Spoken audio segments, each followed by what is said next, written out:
আসসালামু আলাইকুম সবাইকে। সবাই কেমন আছেন? আজ বানাবো চিতই পিঠা।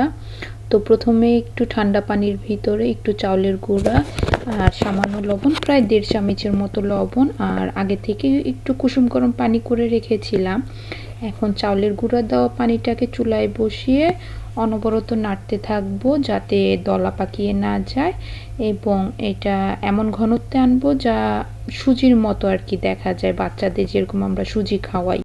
এই সুজিটা গরম থাকা অবস্থাতেই এতে আমি চাউলের গুঁড়ি দিয়ে দেব। আমার এই সসপ্যানটা 2 লিটার পানি ধরে, তো আমি ওই মাপেই নিয়েছি। আপনারা আপনাদের ফ্যামিলিতে কতজন আছে বা কোন পাত্রে বানাবেন সেই মাপে নেবেন। আমার ফ্যামিলিতে 4 জন।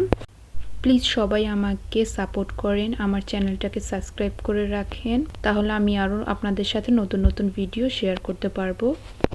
চাল গুঁড়ি করে আনার পর আমি ওই গুঁড়িটাকে আমি ডিপ ফ্রিজে রেখে দেই, তাতে চিতই পিঠাটা খুবই ভালো হয়।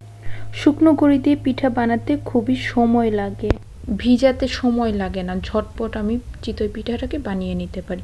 তো এই যে আমার মথা প্রায় হয়ে গেছে, আটার মথার মতো। এখন আমি বেশি করে পানি দেব, প্রায় 1 গ্লাস পরিমাণ পানি দেব, যাতে আমার হাতটা ভিতরে ঢুকানোর পর যাতে হাতটা উপরে উঠানোর পর দেখা না যায়, মানে একদম ঘনও না আবার পাতলাও না, এতে পিঠাটা পারফেক্ট হয়, ছিদ্র ছিদ্র।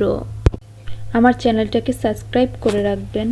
আর আমি আগে থেকেই তাওয়াটাকে মাটির চুলাতে আমি বসিয়ে রেখেছিলাম যাতে তাওয়াটা ভালো করে পুড়ে যায়, মানে গরম থাকে। তো ওইটার ভিতরে এই যে আমি পিঠার গোলাটা দিয়ে দিচ্ছি, আর দিয়ে সাথে সাথেই ঢেকে দেব। আর তাপটা এমনভাবে রাখবো, মানে খুব বেশিও না, একদম লোও না, তাহলে পিঠাটা সুন্দর ফুলে। যাদের পিঠাটা আর কি ফুলে না তারা একটু সোডাও ব্যবহার করতে পারবেন, তবে আমি সোডাটা ব্যবহার করি না। আর এর ভিতরেই আমার গরুর মাংসটাও হয়ে গেছে।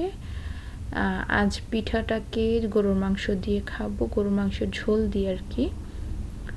তো শীতের রাতে বা সকালে এই চিতই পিঠাটা জানি প্রায় সব বাঙালিরই পছন্দ। ভর্তা দিয়ে চিতই পিঠা বা মাংসের ঝোল দিয়ে চিতই পিঠা অনেকেই পছন্দ করে। আমার ফ্যামিলি তো চুলার পাশে বসেই তাদের খাবারটা শেষ করে ফেললো। আপনারা আমার চ্যানেলটাকে সাবস্ক্রাইব করে রাখলে আমি আরও আগ্রহী হব নতুন নতুন ভিডিও দিতে। প্লিজ সাবস্ক্রাইব করে আমার পাশে থাকবেন।